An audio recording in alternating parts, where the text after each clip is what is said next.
नमस्कार विद्यार्थी मित्रांनो, आरटीओ एमवायचा फॉर्म तुम्ही जर भरत असाल तर सावधान, अजून फॉर्म भरू नका, कारण वर्क इन प्रोग्रेस आहे. एमपीएससी ची साईट प्रोग्रेस मध्ये आहे आणि नुकतंच त्यांनी हा मेसेज दिलेला आहे. आता नेमकं काय झालंय, कसं झालंय, कशाबद्दल तुम्ही बोलतोय, हा व्हिडिओ शेवटपर्यंत बघा. पण तिकडे जाण्यापूर्वी तुम्ही जर मार्गदर्शनासाठी इच्छुक असाल, मार्गदर्शन घ्यायची गरज असेल, कमी कालावधीमध्ये जास्तीत जास्त अभ्यास करायचा असेल तर आरटीओ एमवायसाठी सेपरेट बॅच महाराष्ट्रात फक्त इग्नाइट अकॅडमी चालू केली, ज्यामध्ये स्वतः धनंजय कचाळे सर तुम्हाला लीड करताय, तुम्हाला पूर्ण स्ट्रॅटेजी सांगणार आहे, ज्यामध्ये तुम्हाला 2017 आणि 20ला त्यांनी ज्या पद्धतीने एक्झाम क्रॅक केली त्याच पद्धतीने तुम्हाला 2026 ची एक्झाम क्रॅक करायची. अशी ऍड परत नाही, भूतून भविष्यात नाही. 461 पदांची ऍड आहे. यामध्ये तुम्हाला महाराष्ट्रातील एकमेव अकॅडमी ज्यांनी सेपरेट बॅच दिली, कारण तुमचं बॅकग्राऊंड, तुमचं एज्युकेशन बघता तुम्हाला ही बॅच आम्ही दिलेली आहे. जीएस तुम्हाला नव्हताच बॅकग्राऊंडला, 10वी नंतर जीएस होताच नव्हता, सो त्यांच्यासाठी ही बॅच आपण प्रॉपर घेणार आहोत. सो लगेच बॅच जॉईन करा. बॅच तुम्हाला ऑफलाईन आणि ऑनलाईन दोन्ही मोडमध्ये अवेलेबल आहे. त्याचबरोबर इतर पदांसाठी लक्ष्य बॅच सुद्धा अवेलेबल. ह्या बॅचची माहिती तुम्ही खालच्या नंबरला कॉल करून घेऊ शकता. आता मुख्य मुद्द्याकडे घेऊन जातो. जाहिरात आली आहे, 27 सप्टेंबरला तुमची एक्झाम आहे. 2619 पद आहे. ऑनलाईन पद्धतीने एक्झाम आहे. 461 पदांची आरटीओ एमवायची जाहिरात आहे. फॉर्म भरायची लास्ट डेट 17 जुलै, म्हणजे पुष्कळ वेळ तुमच्याकडे. फॉर्म भरायला घाई करू नका. पाठीमागच्या व्हिडिओ सांगितलं होतं मी की फॉर्म आल्यानंतर लगेच भरायचे नाही, काही दिवस थांबा, टेक्निकल एरर असतात. आणि इथे सुद्धा टेक्निकल एरर आहे. फॉर्म भरताना काय माहिती विचारली जाते, तर फॉर्म भरताना तुम्हाला बघा 2 कंडिशन आहे. पहिली कंडिशन, जो विद्यार्थी ज्याच्याकडे लायसन्स आहे, कोणते लायसन्स, 2 प्रकारचे. एक म्हणजे मोटार गाडी विथ, काय म्हणतो आपण, मोटार व्हेकल विथ गिअर, बरोबर, मोटार व्हेकल विथ गिअर. दुसरं कोणतं आहे, लाईट मोटार व्हेकल, मोटारसायकल म्हणायचं मला, मोटारसायकल विथ गिअर.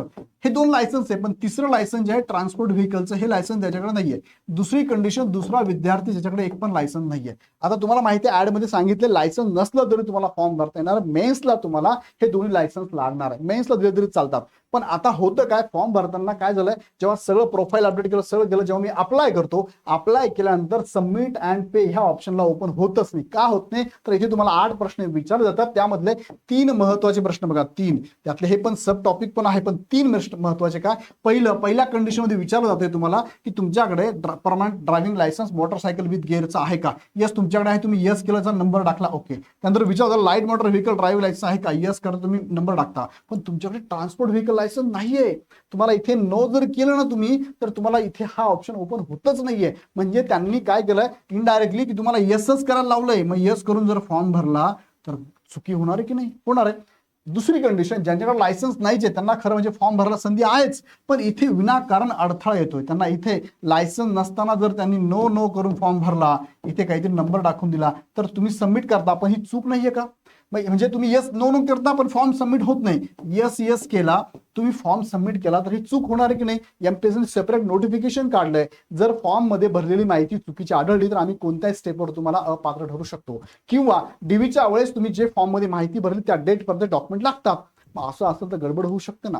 बघा, काहींनी भरला असेल, ठीक आहे, आता राहू द्या, त्याला काय करायचं पुढे सोल्युशन मी तुम्हाला देतो. पण ज्यांनी भरायचा बाकी भरला नसेल त्यांनी अजून थांबा. मी याच्या अगोदर पण तुम्हाला बोललो होतो की मी याच्या सगळ्या टेक्निकल एरर सॉल्व्ह झाला की एक व्हिडिओ घेऊन तुम्हाला सांगेल. पण आज भरपूर सारे कॉल आले, सर फॉर्म भरू का. सो त्यांच्यासाठी हा व्हिडिओ आहे की तुम्ही फॉर्म अजून भरू नका, कारण इथे ही चुकीची माहिती भरून कशाला फॉर्म भरायचा.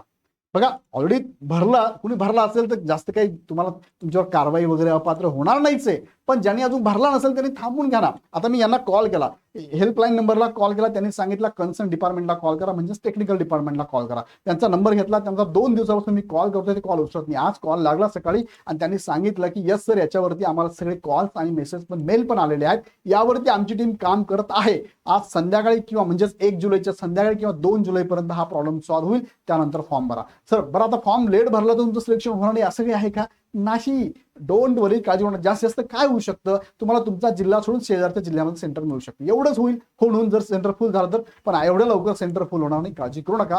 फॉर्म भरण्याची बघा अप टू यू, तुमच्यावर डिपेंड आहे, तुम्हाला काय करायचंय. रिस्क घेऊन फॉर्म भरायचा असेल तर भरून टाका. मोठी रिस्क नाहीच आहे ती, पण घ्यायची कितपत तुम्ही ठरवा. नसेल तर अजून थांबून घ्या, 2 दिवसांनी फॉर्म भरा. ही माहिती तुमच्यापर्यंत पटत असेल, आवडत असेल, मला कमेंटमध्ये कळवा. आवडली तर लाईक पण करा, बॅचेस पण जॉईन करा. आणि अजून काही शंका मनात असेल तर खाली कमेंट बॉक्समध्ये टाका. व्हिडिओ आवडला तर लाईक करून सगळ्यांना शेअर करा, ग्रुपमध्ये शेअर करा.